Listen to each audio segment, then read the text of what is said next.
ये जो मन है ना, ये भगवान ने इसकी रचना की है। इंद्रियाणम मनश्चास्मि, कह रहे इंद्रियों में मैं मन हूं, और त्रिगुण माया का इसमें भरा हुआ पूरा पॉइजन जहर है। आप देखो मन छोड़ के गंदी बात में ही जाएगा, नहीं जाएगा। ये नहीं कि अच्छी बात में नहीं जाता, अच्छी बात में लगाओ तो लगेगा, और वो भी थोड़ी देर। और बुरी बात में लगाने की जरूरत नहीं, आराम से। इसका स्वभाव रचना ऐसी रची गई है। अब यही गेम रखा गया है कि अब इसकी गति को रोको, अंतर्मुख करो, भगवदाकार करो, तो तुम्हें इनाम मिलेगा, त्रिभुवन पर विजय प्राप्त कर लोगे।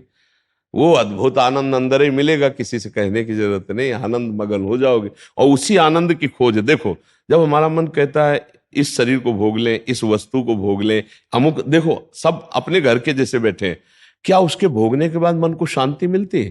थोड़ी देर के बाद फिर एक नया संकल्प बनता है, फिर एक नई, मतलब हमारी खोज अधूरी रही। वो नहीं मिला जो मैं सोच रहा था। सोचने में जैसा सुख मिलता है वैसा ना भोगने में नहीं मिलता, चाहे वो भोजन हो, चाहे वो दृश्य हो, चाहे वो कोई क्रिया हो। आप देखना, जो मन हमें सोचवा के पागल बनाता है, और जब हम उस पे जाते हैं तो वो चीज हमें नहीं मिलती है। तब लगता है कि वो यहां नहीं शायद यहां हो, यहां नहीं शायद यहां हो। ऐसे भटकते पूरा जीवन व्यतीत हो जाता है। बुद्धिमान वो है जो दो चार कदम में ही लौट आवे कि गलत दिशा में जा रहे हैं, पर हम पूरा जीवन चलते रहते हैं, लौटने की बात ही नहीं आती। और यहां तक कि शरीर वृद्ध हो जाता है, इंद्रियां काम नहीं करती, पर मन वैसे ही सलाह करता रहता है। फिर भी नहीं सोच पाता कि चलो अब हुआ पूरा जीवन की शाम, अब तो राधा राधा जब कर अपना काम बना ले। लेकिन नहीं, बूढ़ा है फिर भी शराब पीता है, बूढ़ा है फिर भी गंदी बातें देखता है, बूढ़ा है फिर भी गंदी चेष्टाएं करता है, बूढ़ा है फिर भी नहीं सोच रहा कि मुझे मरना है और भगवत प्राप्ति का अब की उपाय कर लूं, इतना जीवन रह गया। ये क्या है? ये मन का केवल खेल है। वो अपने मन के गेम में फंस गया, निकल नहीं पा रहा है। अच्छा, इसमें ये हो कि चलो मन सुखी रहेगा, तो भी नहीं।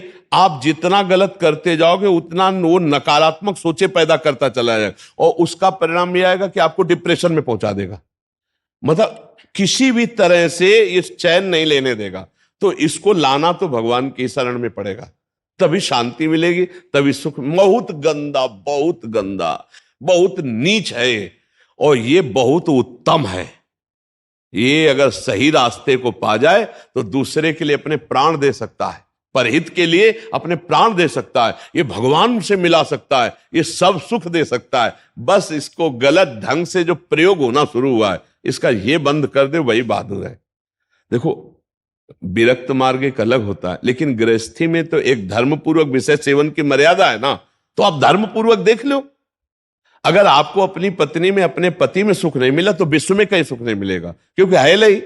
तो आपको सीमित हो जाना चाहिए ना, लेकिन ऐसा नहीं होता। हम धर्म विरुद्ध बढ़ते चले जाते हैं, जो हमारा पाप बनता जाता है और हम क्लेशित होते जाते हैं। इसलिए हमें लगता है बहुत अच्छे अभी सत्संग के प्रभाव पड़ रहे हैं, तो हम निकल चलें गंदी बातों से, हम निकल चलें इस माया के फसाव से। नहीं तो धोखा ही धोखा, पूरी जिंदगी व्यतीत हो जाती है। भोगते भोगते हर इंद्रियां सब नष्ट होती जा रही, फिर भी भोग इच्छा, ये है क्या? समझो ना, पूरा जीवन हमको बेवकूफ बनाया जा रहा है। गौर से देखो, पूरा जीवन नहीं बेवकूफ बनाया जा रहा। तो एक बार और देख लेते हैं, इसमें हमारा पूरा जीवन जा रहा है। सुख तो नहीं मिला, पर एक बार ऐसे देखते हैं, शायद इस पद्धति से देखते हैं, ऐसे भोजन बनाते हैं, ऐसे ये भोगते हैं, ऐसे ये देखते हैं, ऐसा फंसाव करके रोज हमको गिराता है, रोज हमको मन भ्रष्ट करता है। कभी नहीं कहता कि एक बार भगवान से मिलूं क्या, कभी उसका मन नहीं होता। इसको तो जबरदस्ती लगाना पड़ता है। इसको भगवान में लगाने के लिए भी भोगों का प्रलोभन देना होता है, तब ये भगवान में लगता है धीरे धीरे। ये भोगी मन भगवान में भी लगने के लिए तैयार, तो भोग के लिए देखो, भगवान को मना लोगे ना तो बढ़िया व्यवस्था बन जाएगी, चक जो चाहोगे सब हो जाएगा, जो चाहेंगे भगवान दे दे। बहुत मन बेवकूफ बनाता है, इसलिए हमें लगता है मन की बेवकूफी से बचना चाहिए। एक आया था भगतला, उसने कहा भगवान से मैं भजन करूंगा, सब करूंगा, लेकिन 1,00,000 सुंदरियां स्त्रियां चाहिए। अब गजब का दिल है तेरा, गजब का दिल है यार। जिनके एक है ना, तो वो कभी कभी एकांत में ऐसे बैठ के बैठते हैं। तो इसीलिए मल की कहीं में मत रखो, बहुत बड़ा भूत है, ये परेशान कर देगा, नष्ट कर देगा। इसे सतमार्ग में लाओ, भगवत मार्ग में लाओ, तभी आनंद की। इसकी केवल चाल है, ये नहीं ये नहीं ये, वो है कहीं नहीं। पक्का समझ लीजिए। ये हमारे को भ्रम पैदा करता, कुछ नहीं, कुछ नहीं है। नाम जप करो, सत्संग करो, धर्म पूर्वक विषय भोगो, हम मना नहीं करते, एक उसे सीमा में रख के भोगो धर्म में, तो उससे क्या होगा, तुम्हें घृणा हो जाएगी। धर्म पूर्वक विषय भोगने से घृणा हो जाती है कि यार, और जो ये व्यसन करके और फिर इधर उधर मन, तो पाप के कारण बुद्धि ठीक निर्णय नहीं देती और बुढ़ापे तक पापाचरण, फिर दुर्गति को प्राप्त होते हैं। अभी समय है, अभी मन को समझा लो, मन को समझ, यही 5 भोग हैं, शब्द, स्पर्श, रूप, रस, गंध, इसी में मनुष्य फंसा है और इन्हीं भोगों से हमारी दुर्गति हो जाती है। बोलो अभी तक फाइनल में अगर बोला जाए तो अभी तक क्या है अपने पास, कोई अनुभव है क्या? बस एक ही है कि एक बार और चांस मिल जाए, बस किसी भी विषय का, मतलब किसी भी विषय का, मन में हर बार ये रहता कि अब की बार, लेकिन कभी अब की बार पूरी ही नहीं हुआ। तो इसको रोकना जरूरी है कि भजन, साधन, धर्म पूर्वक विषय सेवन और समाज की सेवा। कभी एक बार ऐसा करके देखना, कोई बूढ़ा ऐसा भूखा प्यासा फुटपाथ में पड़ा हो और उसको कभी अपने घर लाना, नहलाना, धुलाना, कपड़े पहनाना और भोजन पवाना, फिर वो जब तुम्हारी तरफ देखेगा तो तुम्हें जो सुख होगा वो जिंदगी में किसी भी भोग में नहीं मिला होगा। आप लिख लेना हमारी बात। कभी कोई बीमारी से तड़प रहा हो, किसी के सेवा का वहां कोई अवसर नहीं है और आप सेवा का अवसर देकर उसे आप स्वस्थ करो, आप अस्पताल ले जाओ, फिर जो आपको सुख मिलेगा हम आपको कैसे बताएं। वो भगवान का आशीर्वाद होता है। जब कोई बूढ़ा, कोई बीमार, कोई असहाय, और जब आप उसकी सहायता करते हो तो उसके हृदय से जो आशीर्वाद, वो सुख जो मिलता है। जैसे हम आपको एक दिन करके देखना, तुम अपना भोजन बढ़िया जो है, कोई ऐसे भूखे को खवा देना जो भूखा बैठा हो, और ऐसे जल्दी जल्दी, और आप देखो उसको पाते हुए, और उस दिन आप वो भोजन ना पाओ, उसे पवा दो, तो आपको जो सुख मिलेगा वो 56 प्रकार के भोग पाने में भी कभी सुख नहीं मिला होगा। वो सुख परहित करने से, दूसरे को सुख पहुंचाने से जो हृदय शीतल होता है वो कभी किसी से नहीं होता। इसलिए मानव जीवन के लिए मन को थोड़ा विरुद्ध जो चलने वाला है उसके विरुद्ध आप बनो, उसे सतमार्ग में लगाओ। अब देखो आजकल ऐसी बुद्धि बिगड़ गई कि अपने पूज्य माता पिता को ही बच्चे दुख दे रहे हैं, डंडा थप्पड़ मारना। क्या यार, आज के जवान अपने माता पिता के साथ ऐसा व्यवहार करते हैं। अगर थोड़ा भी अध्यात्म से जुड़े होते तो मुझे लगता है शायद ऐसा नहीं करते, नहीं ना। धर्म से जुड़े होते, अध्यात्म से जुड़े होते, ऐसे माता पिता तो भगवान होते हैं। उनकी आंखें नहीं, उनको नहलाओ धुलाओ, किसी मंदिर जाने की और जरूरत नहीं, उनको भोग लगाओ, उनको पवाओ, उनका जो आशीर्वाद है लोक परलोक तुम्हारा सब बना देगा। लेकिन जब अध्यात्म से नहीं जुड़े तो लगता है कौन इनको, तो हाँ, ये क्या है, ये है मन का वो पापी मन। देखो कैसे पाप कराता है, कैसे निगेटिव चलाता है कि अब ऐसे पुत्रों की क्या दुर्गति होगी। तो कभी अगर ऐसा अवसर किसी को मिले कि कोई फुटपाथ में ऐसे तड़प रहा हो, तो आपको जरूर लगेगा कि काहे को बोझा ले, लेकिन आप उसका अगर बोझा ले लिए तो भगवान तुम्हारा बोझा ले लेंगे।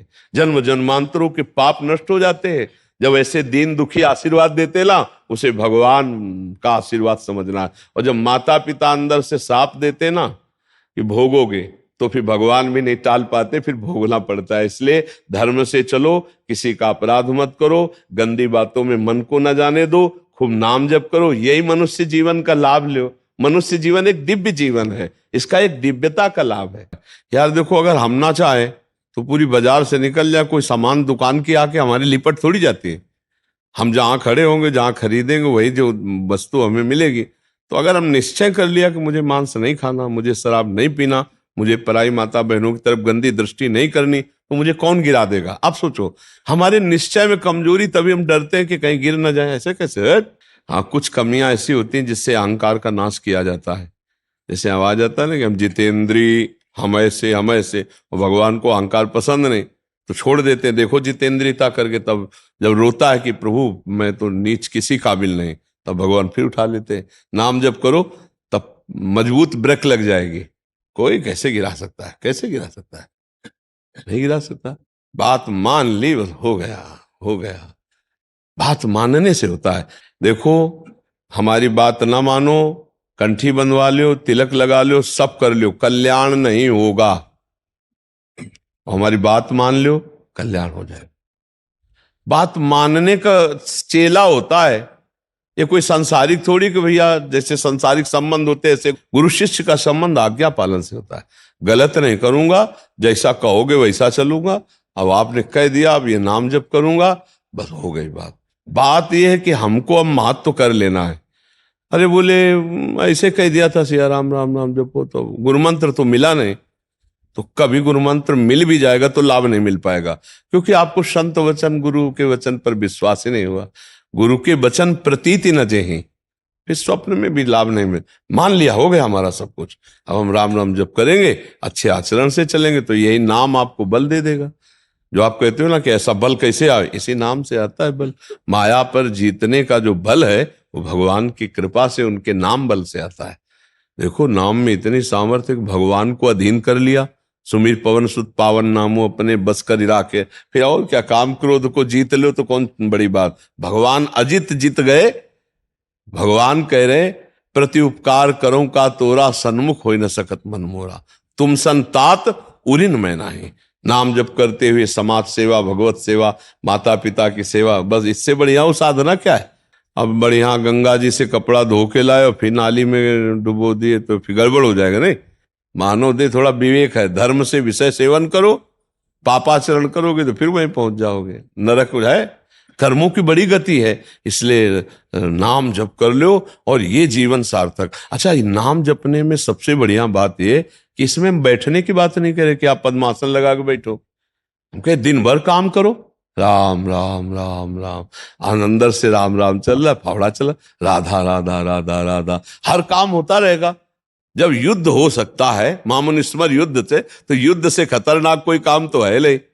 दूसरे की गर्दन काट ली, अपनी गर्दन बचानी युद्ध में, और भगवान अर्जुन को कह रहे मेरा स्मरण करते हुए युद्ध कर, तो इसका मतलब भगवत नाम जप करते हुए सब काम हो सकता है। ठीक है, तुम नाम जप करो और अच्छे बनो, इसी जन्म में भगवान को प्राप्त किया जाए, भगवान की स्मृति में डूबा जाए। अगर आपने भगवत प्राप्ति का कार्य इस जन्म में पूरा नहीं किया तो पहला दंड आपको मिलेगा बिना किसी कर्म के, इस बात का कि आपने भगवत प्राप्ति क्यों नहीं की, आपको चांस दिया गया।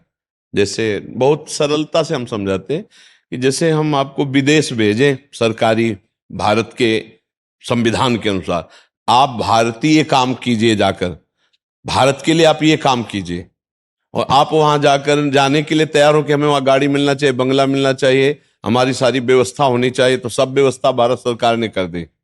आप 20 वर्ष वहां रहे, आपको वापस बुलाया गया, आप जिस काम के लिए भारतीय संविधान के काम के लिए गए थे वो काम बिल्कुल नहीं किया, खूब बच्चा पैदा किए, पढ़ाया लिखाया और ब्याह और सब काम किए। अब आप बोलो भारत सरकार आपको दंड देगी कि नहीं देगी? तो देगी ना, क्योंकि आप प्रधान कार्य के लिए ही सुविधा आपको सारी दी गई थी। तो मानव देह केवल संस्कृति मांझ बरियाई के पायो, जो मानुष देह वृथा कत डारत, संस्कृति के चक्र को रोककर भगवान ने कबहू करि करुणा नर देहि, देत ईश बिनु हेतु सनेहि, बिना किसी कर्म के अहेतु की कृपा करके आपको मानव दे दी कि जाओ नर्तन कर फल विषय न भाई, भजी राम सब काम बिहाई, साधन धाम मोक्ष कर द्वारा, पाई न जे परलोक संभारा, सो परत न दुख पावई, सिर धुनि धुनि पछताए, काले कर्म ईश्वर मिथ्या दोष लगाए। तो भाई का हमारा भाग्य नहीं था, हमारा भाग्य से भजन नहीं होता, भजन से भाग्य बनाएंगे हम, भजन से हम पूर्व कर्मों को मिटाएंगे, भजन से हम भगवत प्राप्ति करेंगे। जो न तरय भवसागर असमाज नर पाए, स्वति निंदक मंदमति आत्महनन गति जाए। वो आत्महत्यारे की गति को प्राप्त होता है केवल इस बात के लिए कि तुम्हें मनुष्य शरीर मिला, सारी सुविधाएं दी गई, लेकिन तुमने अपना काम नहीं बनाया। 83,99,999 योनियों में कोई एक भी ऐसी योनि नहीं जिससे हम भगवत प्राप्ति कर सकते, केवल ये मानव देह थी, और उसको तुमने विषय सेवन में प्रपंच में नष्ट किया, तुम विशेष दंड के पात्र हो। कृपा हुई और तुमने उस कृपा को ठुकराया, अब भोगो अन्य योनियों में। अब पता नहीं फिर किस कल्प में भगवान की कृपा होगी और मुझे मनुष्य शरीर में, इसलिए मुझे इस जन्म में भगवत प्राप्ति करनी ही करनी है, इस पे हमें छूट नहीं रखनी। अब भगवत प्राप्ति किसे कहते हैं समझना तो पड़ेगा ना, कि भगवत प्राप्ति किसे कहते हैं। मोक्ष को तो समझे, तो मोक्ष ऐसे थोड़ी होता, उसके लिए साधना बहुत कठिन साधना है। स्थूल सूक्ष्म कारण तीनों शरीरों का राग त्याग करके स्मृति उसकी, इसकी स्मृति का भी त्याग हो जाए, तब वो अपने स्वरूप में स्थित होता है। बड़ा कठिन, ज्ञान के पंथ कृपान के धारा, और परत खगेश लगे निवारा। अब इसको सरल सहज भाव में ले लो। जिसकी अखंड स्मृति भगवान की होती है वही मुक्त पुरुष है और वही भगवत प्राप्त पुरुष है। हर समय तुम्हारी याद में भगवान का नाम चलता रहे। राम कृष्ण हरि जो नाम प्रियो, अपने तो वृंदावनवासी राधा राधा रटते। हर समय नाम चिंतन करते रहो। तुम मोक्ष चाहोगे तो मोक्ष मिल जाएगा, भगवत प्राप्ति चाहोगे तो भगवत प्राप्ति हो जाएगी। भगवत प्राप्ति का मतलब होता है भगवान को जिस भाव से, स्वामी भाव, सखा भाव, जिस भाव से वो प्राप्त हो जाए। और अच्छा, इसमें है कि गिरने का भय नहीं।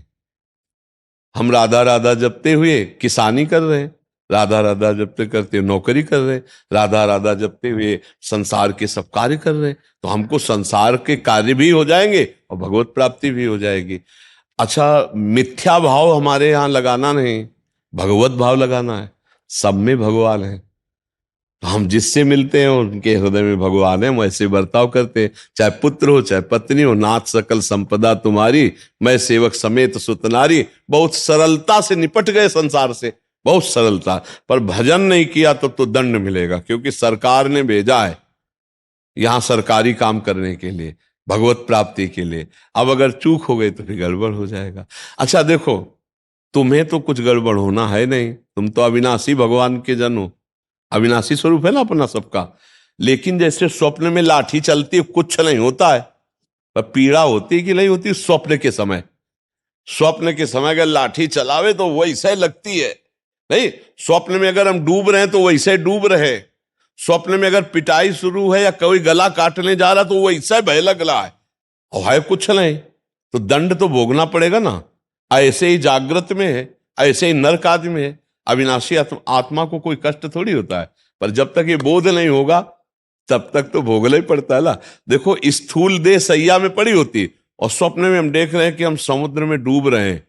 अब वो ऐसे ही कष्ट हो रहा है, समुद्र भी दिखाई दे रहा है, डूब भी रहे हैं, और जो डूबने वाला शरीर है वो तत्कालिक स्वप्न में बना हुआ है, क्योंकि शरीर जो स्थूल शरीर वो तो सैया में सो रहा है। अब बताओ उसको कैसे बचाया जाए। जो स्वप्न में समुद्र में डूब रहा है, अब आप उपाय बताओ उसको कैसे बचाया जाए। हाँ, बस एक उपाय है कि उसको जगा दो। चाहे जितनी नौका लगा दो, चाहे मंत्रवेत्ता लगा दो, चाहे तैराक लगा दो, उसको आप बचा नहीं सकते। उसके बचाने का उपाय है जगा दो। ऐसे ही हम सब मोह निशा सब सोवनिहारा, देखे स्वप्न अनेक प्रकारा, यही जग जामिनी जागे जोगी, परमारथी प्रपंच वियोगी, जाने सुत वही जीव जग जागा, जब सब विषय विलास विरागा। बोले मोह निद्रा में सब सो रहे, ये पत्नी है, लड़का है, बच्चा है, रुपया है, पैसा, ये कर लिया, ये कर लूंगा, ये कमा लिया, ये कमा लूंगा, ये जमा कर लिया, ये जमा कर लूंगा, और सोचते सोचते मर गए, कुछ नहीं कर पाए जो करने आए थे। अब कोई सदगुरु जगा दे, ए उठ, मोह निद्रा में सो रहा है, तो जानिस तबै जीव जग, जब सब विषय विलास विरागा। तभी जानना सत्संग का रंग चढ़ रहा है, जब गंदी बातें छूटने लगे और अच्छे आचरण होने लगे और भगवान नाम जप होने लगे, तो जान लेना आप जाग रहे हैं। और जग गए तो स्वप्न के जैसे सारे दुख मिट जाते हैं, ऐसे तुम्हारे सारे पाप, दुख, चिंता, शोक सब नष्ट हो जाएंगे। पर जगना पड़ेगा, बिना जगे नहीं हो सकता। बिना जगे एक ही उपाय है, जगना पड़ेगा, अर्थात भगवत प्राप्ति करना पड़ेगा, नहीं तो दुख से पिंड नहीं छूटेगा। है झूठा, पर बहुत जोर का फुसकार मार के काटता है। झूठा सांप है, रस्सी का सांप, पर ऐसा काटता है, वो ऐसा अनुभव होता है कि जहर चढ़ गया पक्का। देख लो, सब पूरा जहर चढ़ा हुआ है और कुछ नहीं हुआ। आत्म तत्व को ना कभी फर्क पड़ा था, ना पड़ रहा है और ना पड़ेगा। पर भैया ये स्वप्न है, बड़ा दीर्घ स्वप्न है, इससे जगो, उमा कहूं मैं अनुभव अपना, और सत हरि भजल, और जगत सब सपने में हो। ना कोई माता था, ना कोई पिता था, ना है और ना रहेगा। ऐसे ये रूप एक दिन नहीं दिखाई देगा, लाख उपाय कर लेना, मिट्टी में मिल जाएगा, खत्म खेल। ना पहले था ना बाद में रहेगा, बीच में प्रवचन कर रहा है, इसका क्या भरोसा। स्वाप्निक है ये स्वाप्निक है। जो इसके अंदर है वो सत्य है, और अंदर वाले से परिचय नहीं हुआ, बाहर वाले का टिकेगा नहीं। भाई इसी में हम झूठे में मारे जाते हैं, हर जन्म में मारे जा रहे हैं। हम झूठे से प्रेम करते हैं बाहरी, और वो टिकता ले, और जो अंदर का है उससे प्यार हुआ ले, खाली हाथ फिर। तो एक बार तो यार इस पर विचार करो कि मेरे जीवन का परम लाभ क्या है। भगवान का चिंतन, भगवत प्राप्ति, इसी से परम लाभ मिलेगा।